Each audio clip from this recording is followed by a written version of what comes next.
Welcome to the Old Time Radio Westerns. I'm your host, Andrew Rhines, and I'm excited to bring you another episode absolutely free. This episode is just one of over 80 episodes we release monthly.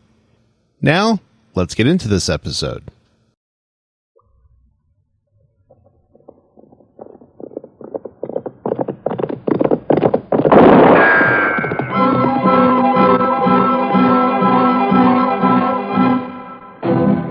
Around Dodge City and in the territory on West, there's just one way to handle the killers and the spoilers, and that's with a U.S. Marshal and the smell of Gunsmoke.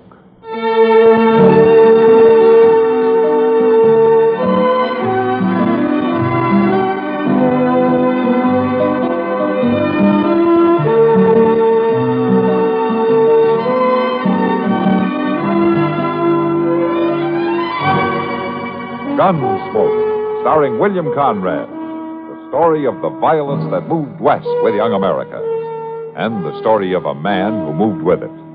I'm that man, Matt Dillon, United States Marshal. The first man they look for and the last they want to meet. It's a chancy job, and it makes a man watchful and a little lonely.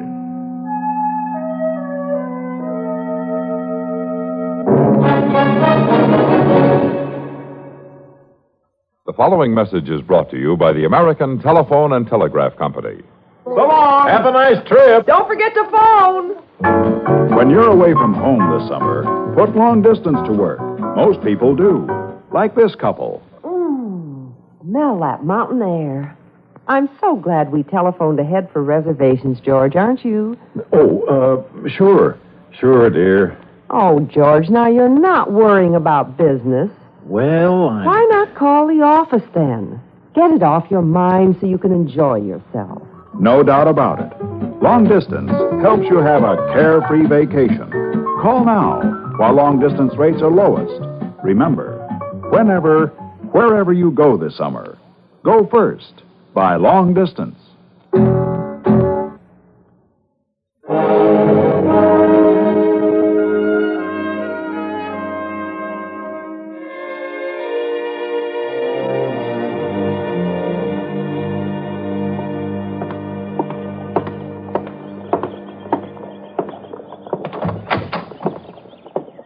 Good morning, Mac. Hello, Doc.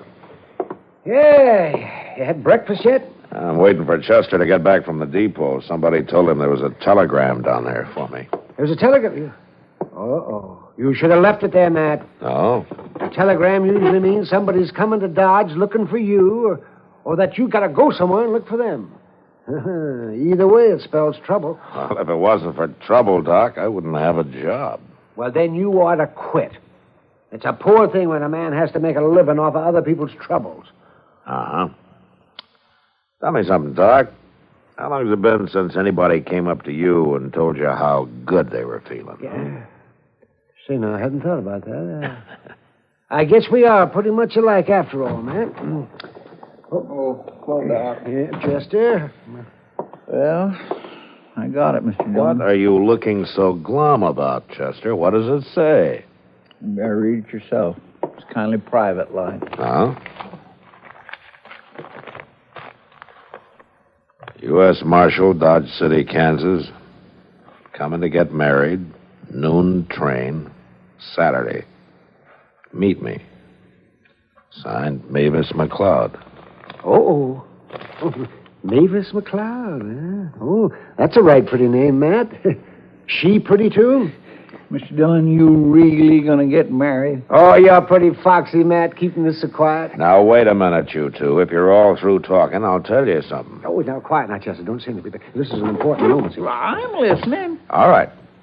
Now, this may be kind of a shock to you, but, well, as my two closest friends, I wanted you to be the first to know. Yeah, Mr. Dillon, yeah?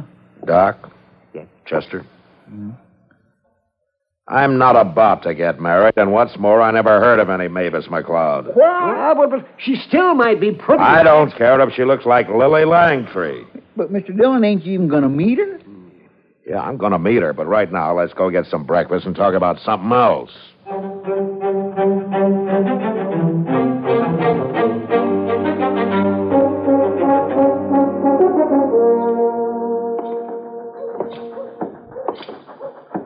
Look at there, Mr. Dillon. Straight up noon, and there comes old train right on time. Yeah? It's troubling you, ain't it?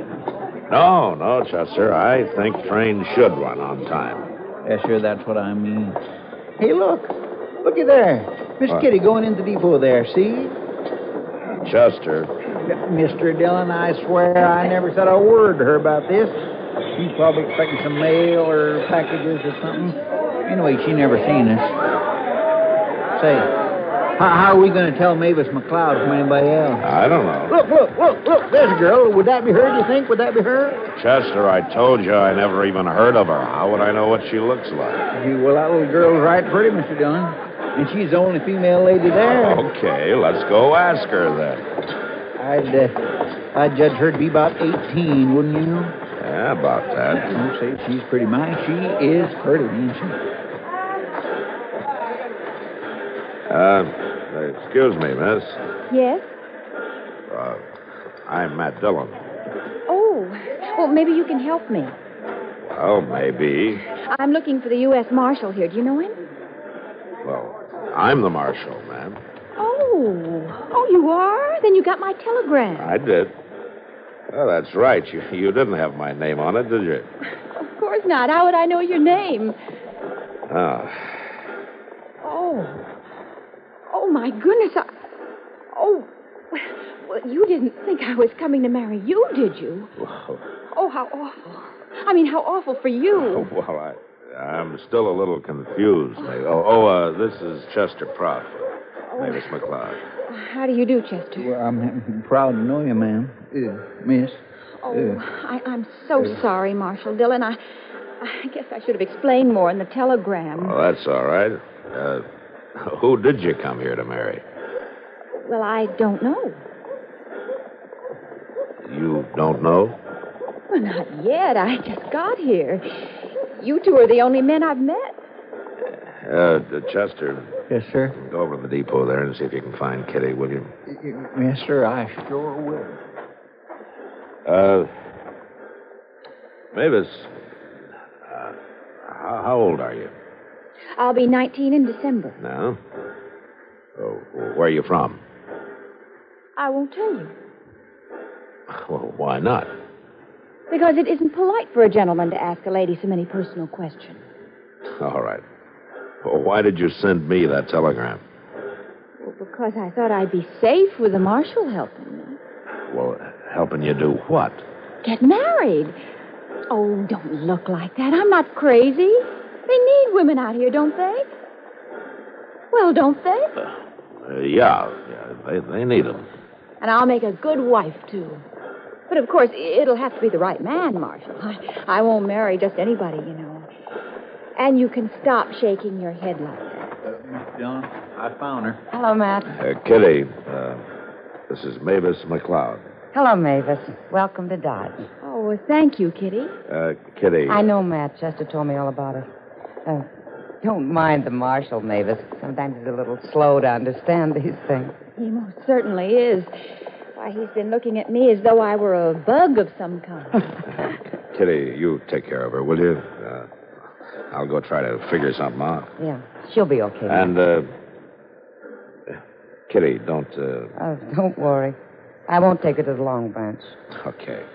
You let me know if you need anything, Mavis. Besides the husband, I mean.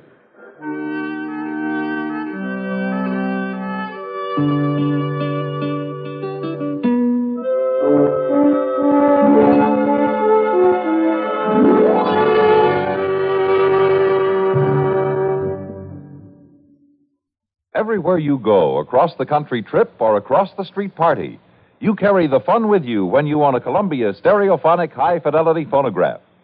There's a marvelous selection of 7 new portable models in smart new color combinations at your Columbia phonograph dealer, from which you may choose. Each one is a masterpiece of design and beauty. More quality, more features, and more styling have been built into these sturdy portables than ever before. How much fun you'll have enjoying all the wonderful new sound of stereo records. Regular records take on new beauty, too, when played on handsome Columbia portables. You'll be amazed at the big console sound that is reproduced by Columbia portable stereophonic high-fidelity phonographs. You'll thrill to the excitement of Stereo One by Columbia, #1 in the wonderful world of sound. And Columbia portables are economical, too. Prices start as low as $24.95. See them and hear them at your Columbia phonograph dealer.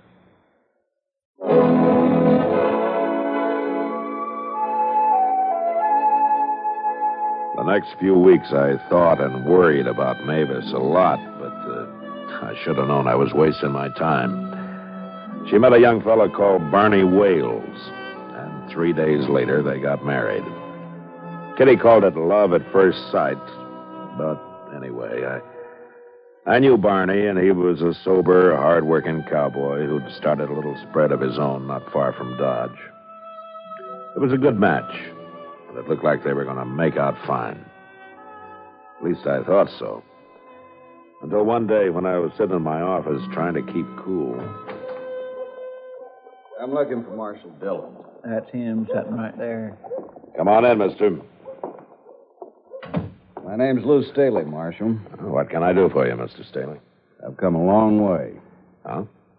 All the way from St. Louis. I'm looking for Mavis McCloud. Oh. What do you want with her?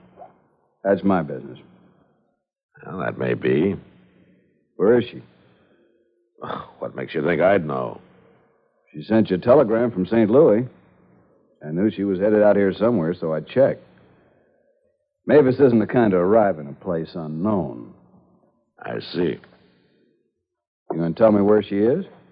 Not till I know why you want to see her. And I'll find her myself. She's around here somewhere. She's married, Staley. What? She's married.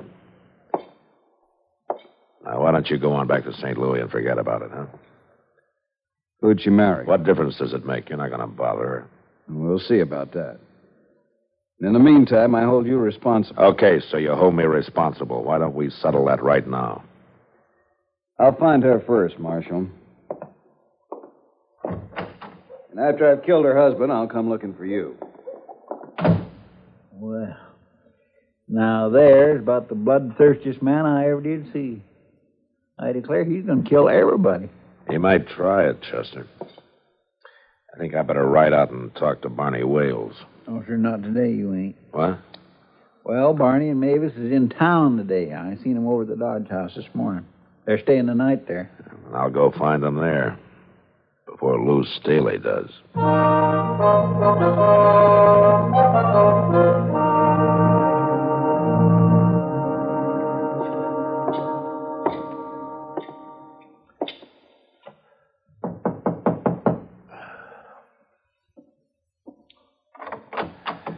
Hello, Barney. Marshal Dillon. Well, come on in. Hey, Mavis, it's the Marshal. Hello, Marshal. How are you, Mavis? Oh, I'm fine. I mean, we're fine. Aren't we, Barney? We sure are. You got to ride out and have dinner with us some Sunday, Marshal. Mavis here's the best doggone cook you ever saw. Oh, well, it'd be strange if a girl from St. Louis couldn't cook. Why'd you say that, Marshal? Mavis ain't from St. Louis. At least why she never told me she was. Well, it doesn't matter where I'm from, does it, Barney? Of course not. But how'd the Marshal know? There's only one way. Lou told him. Lou? Yes, Lou Staley. Well, who's he, Marshal? I don't know, Barney, but he says he's going to kill you. What? For marrying Mavis. I see. He loves you, too, is that it? No, not exactly. Well, what then? I made up the name McCloud, Barney. My real name's Staley.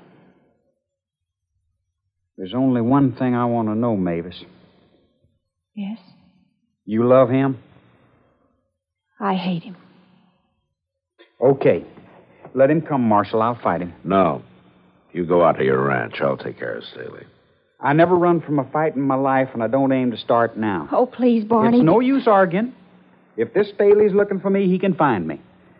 I'll go about my business like always, but I'll sure keep one eye open.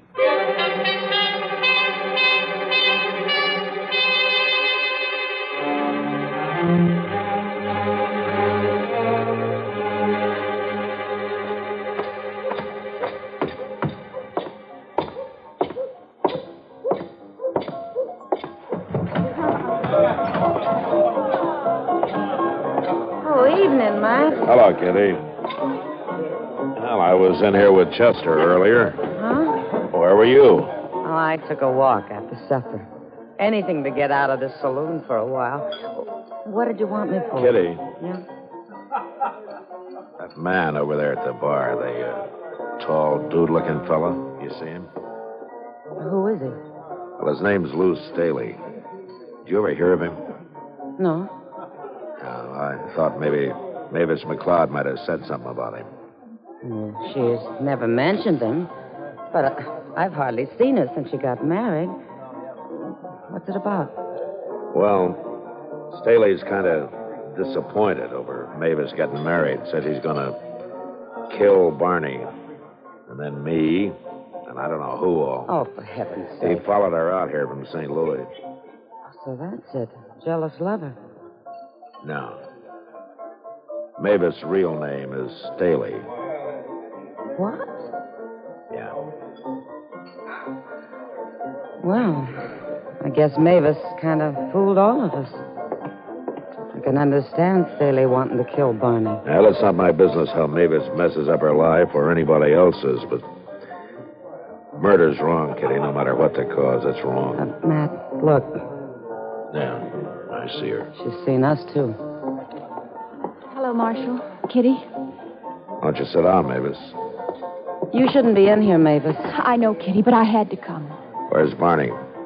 He's talking business with some cattle buyers over at the Dodge House. He doesn't know I'm here. This is no place for you, you know. Well, it's good enough for Kitty, isn't it? Well, I own the place. I explained all that to you. Well, I didn't come here for fun. I ran into Chester out in the plaza, and he told me I'd find Lou Staley here. I've got to talk to him. It probably won't do any good, but I've got to try. Well, he's over there at the bar. I know, I saw him. But I didn't dare walk up to the bar, and not with all those men watching. Okay, Mavis, I'll get him. No, I guess I won't have to. I knew I'd find you sooner or later, Mavis. I want to talk to you, Lou. It's too late for talk. I told you what I'd do, and I'm going to do it. Lou, I want to talk to you alone. You can go out back, Mavis. Door's right over there. Nobody will bother you outside. Come on, Lou. Won't do any good, Mavis. You know it won't. I don't like this, Kitty. Why not? Talking's better than fighting, isn't it? Talking isn't going to stop him. Now, there's something wrong about him. Sort of like he can't hear or see anything but himself. Like he's all alone in the world. Well, any man in love acts like that, Matt. Well, maybe, but if I didn't think he'd just keep coming back, I'd tie him up and throw him on a train for back east. Well, I wish you'd do something. Matt. Yeah.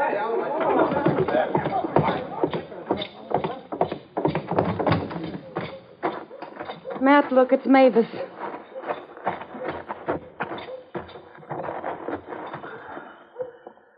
Mavis? Mavis? Did he kill her? No, she's still alive. Well, you go after Staley, Matt. I'll take care of her. I'll get Staley, Kitty. And I'm going to carry Mavis over to Doc's first.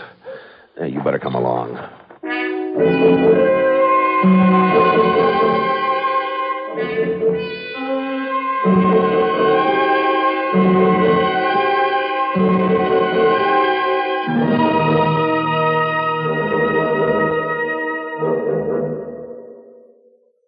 Remember how much racket automobiles used to make? Time was you practically had to bellow to make yourself heard above the chatter and roar of the engine, the howl of the wind rushing by, and the rattling a rough road gave your poor old buggy and brains. Nowadays, with vastly improved automotive engineering and magnificent new superhighways, you literally purr along the road. This is a vast improvement, but one that can offer danger if you're not alert. You're sitting behind the wheel with the miles of the highway unrolling smoothly before you. Suddenly, a sharp curve jumps in front of you, and you find you have to use the skill of a professional racer to navigate the curve without getting into real big trouble. Your car was so quiet that your speed had crept up stealthily during the long miles of straightaway. You were burning along without realizing it. The point here, a simple one, is this. Your speedometer was put there for a purpose you can't afford to forget. Keep alert, take care, and get there.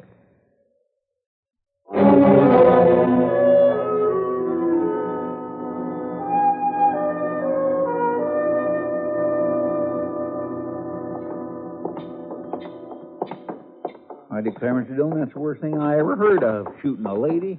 Doc says she's got a fair chance, Chester. You're going to tell Barney about it and then go after Lou Staley, huh? I'm going to do more than that. You are? What? You'll see. Yeah, I hope Barney's still here at the Dodge house. Yeah, I hope so, too. Maybe that's him standing over there. I know that one fella. He's a cattle buyer. Now, there's Barney with his back to us here. Any steer that walked up here from Texas is tougher than a mule, and you know it. I got better beef than that, but you're going to have to pay for it. Barney. Don't pay that price. Hi, Marshal. Hello, gentlemen. What are you doing here, Marshal? Something wrong? Yeah, Barney, there's something wrong. Well, what is it? Tell me. Where's Mavis? Now, wait a minute, Barney. Look, do you trust me? Well, sure I do, Marshal. Of course, why shouldn't I? Well, there's no reason, but I just want you to think about it when you wake up. All right, shut up. Don't interfere in something you don't know anything about. Chester. Yes, sir. Go get a rope and tie him up. But fix it so he can walk. When he comes to, take him to jail. But I don't know Do what... it. Okay, sir.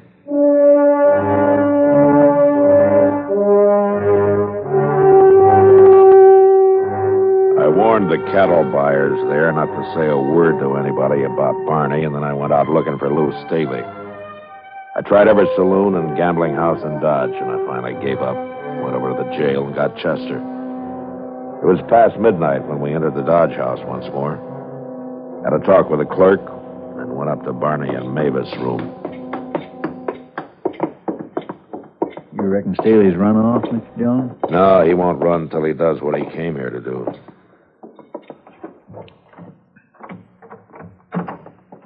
Okay, inside, Chester. Yes, sir.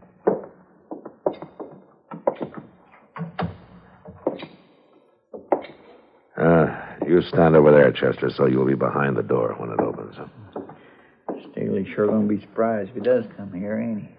Unless that clerk downstairs bungles it. Well, and all he's got to do is say, Barney come in a while ago and went upstairs. Well, it sounds easy, Chester, but he might get scared and say anything. Well, what, they'd be scared of a man who goes around shooting women. The clerk doesn't know about that, Chester. Besides, Staley may be crazy, but he's armed and he's dangerous. Yes, sir, I guess you're right. Say, Barney got real wild when he come to and found himself all tied up. I had a terrible time with him with... Quiet, Chester. Reckon it's him.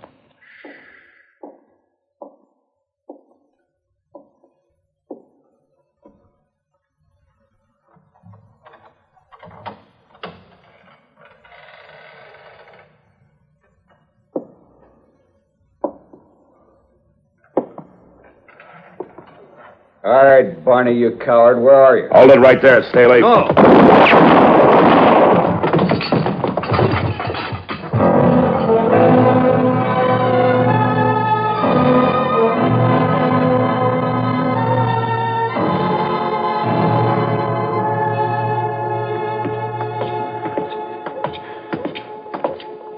That's Doc's office at the top of the stairs, Barney.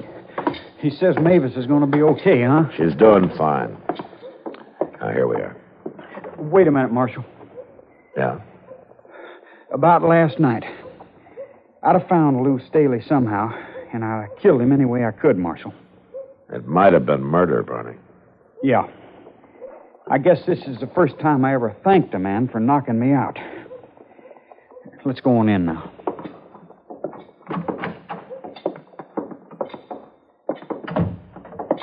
Hello, Matt. Barney? Where's Mavis, Doc?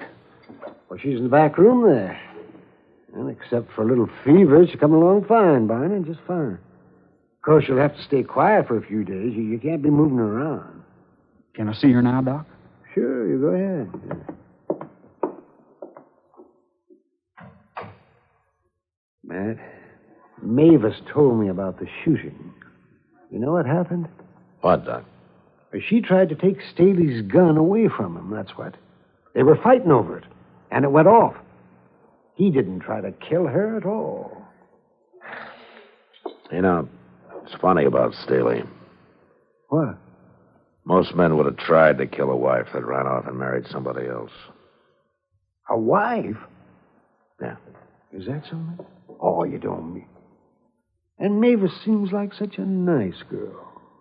Well, you never know, Doc. Marshal Dillon, Yeah. Mavis would like to see you. Okay.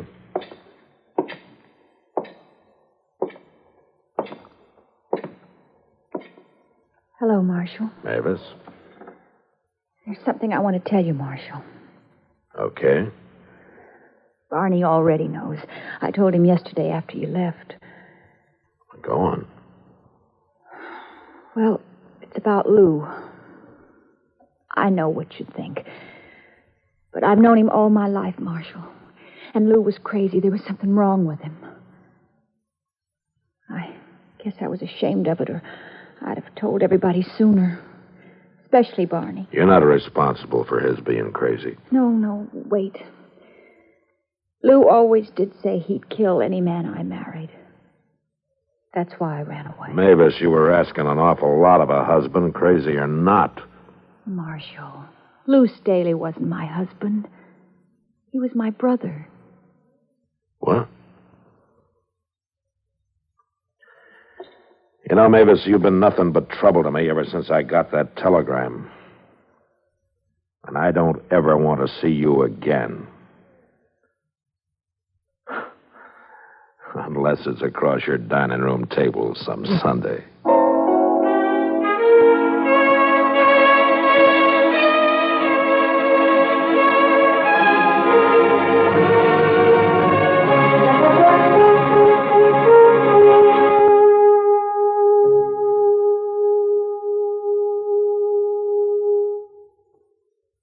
Car owners, I have news of a product so new, it's amazing it's here today at all. It's new K-Site Smooth Seal. You say it's new? You say it's new? So it's new. What does it do? Well, it's a fluid you add to your automatic transmission. It stops the leaks in your transmission and makes it smooth and quiet. Makes it smooth? Makes it quiet? How can I tell if I should try it? That's easy. Your stop, see, and you start to go, and you give it the gas pretty good. If you hear a sort of whirring or a grinding noise, if you feel a jerk or jolt or jar, then your transmission just isn't up to par. Grinding noises? Jars and jerks. That's how my transmission works. Boys, if that's the case, then you've got a case for new K-Site Smooth Seal. New K-Site Smooth Seal? How will that help? Well, it's made to soften those shrunken seals and smooth out the shifting when there's power on the wheels. If you heard a whirring or felt a jar when you pull away in your modern car, you are a man who needs a can. Just $1.95, and it works while you drive. Anyone here for K-Site Smooth Seal? Hit me. I'm in. If it doesn't do the job, You get double your money back.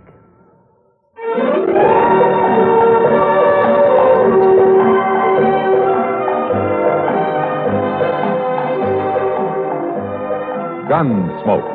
Produced and directed in Hollywood by Norman Macdonald, stars William Conrad as Matt Dillon, U.S. Marshal. The story was specially written for Gunsmoke by John Meston. Featured in the cast were Harry Bartell, Barbara Eiler, and Sam Edwards. Harley Bear is Chester, Howard McNear is Doc, and Georgia Ellis is Kitty. This is George Walsh inviting you to join us again next week when CBS Radio presents another story on Gunsmoke. Latest news follows. Then Mitch Miller with tonight's guest stars on the CBS Radio Network.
This has been a presentation of OTRWesterns.com, and we hope you enjoyed.